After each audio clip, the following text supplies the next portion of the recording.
Hello, I'm Ann Thomas, and I'm here at the Bavarian Inn restaurant in Frankenmuth with Dorothy Zehnder. After co-founding the Bavarian Inn in the early 1950s with her late husband, Tiny Zehnder, Dorothy has been working hard in the kitchen for over 60 years, and she doesn't plan on quitting anytime soon. Now marks Dorothy's 90th birthday.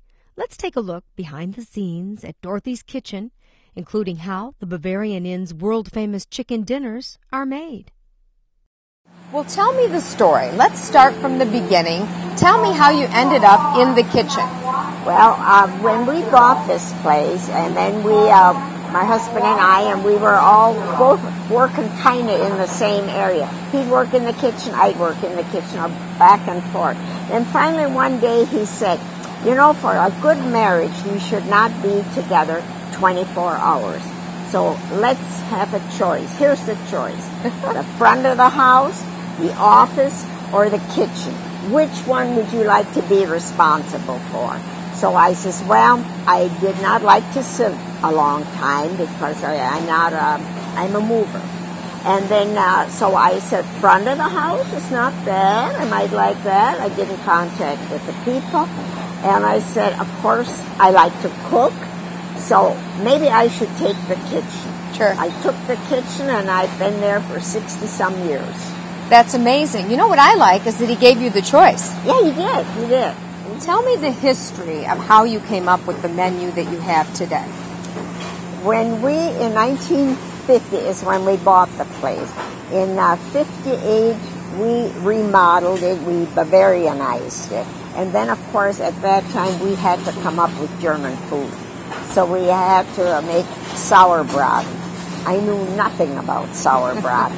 And we had to make the brine. I said, well, how do you make a brine for sauerbraten? So, of course, you have to look through cookbooks and things like that. So we came up with that. So we did sauerbraten. We did Wiener Schnitzel. We would buy the veal and season it, cut it, and bread it. And then we had pork sausage. And pork sausage was no problem because we used the same recipe that Tiny's father used to make a pork sausage. Now look at all the breads. This is amazing. And I know you love to bake, right? You take I do. one day a week, Mondays. One day a week I bake. Tell me a little bit about the baking that you enjoy doing and a little bit about this bread. Well, this is years ago when we first got here in business, we only served the Stollen, which is the fruit bread, at Christmas time or Thanksgiving. And then people just loved it. Then my husband said, why do we only serve Stollen at Christmas time? Why can't we serve it the year around? So we started that. We then started to bake on Mondays because the bread is the freshest if you bake it that day. And this is real soft. So that's what you're looking for to make sure it's soft. That's what I do. Then I go through, and that's how I check the bread. So he said, why not do it every day? And I was kind of shocked about that because I thought, I don't know how we're going to handle that.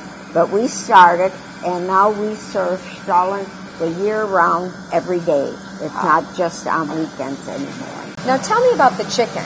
How do you cut up all that chicken? Do you have machines? Yes, we do. It smells good back here. This is where he's cooking chickens today.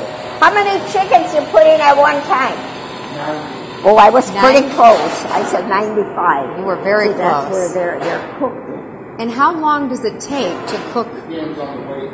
Okay, approximately? This particular one here will take about an hour. About an hour.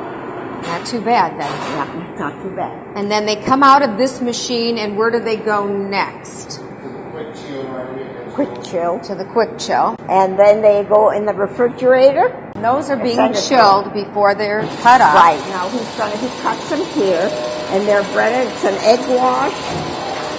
And then it goes through the breading. And the gentleman on this side then will take them out, weigh each pan. And we get the right amount in each pan. This has to be cleaned up, so I always say, are you cleaning the chicken good today? So you don't want any fat? I don't want anything like this here hanging off. That doesn't look good. That has to be taken off, and then you re-bread it. This one is pretty good. Sometimes, right here is one. See how this is? You got to pull that off so when we fry it in the front, that it's nice and neat. And that I check real often. Every morning I come back. Are we having nice chicken today?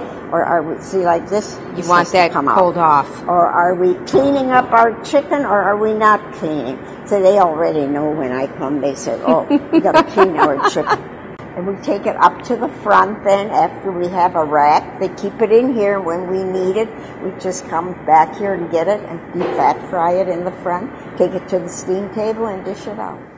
And I've now ended up in Tiny's room. Tiny, of course, was the founder of the Bavarian Inn along with his beautiful wife, Dorothy Zehnder. And I have ended my tour with Dorothy. And if you'd like more information about the Bavarian Inn, be sure to go to WJRExplorersMichigan.com and also follow us on Twitter at WJRExplorersMI. Thank you so much for joining us today. We've had a wonderful time at the Bavarian Inn, and happy birthday, happy 90th birthday to Dorothy Zehnder. I'm Ann Thomas, WJR.com.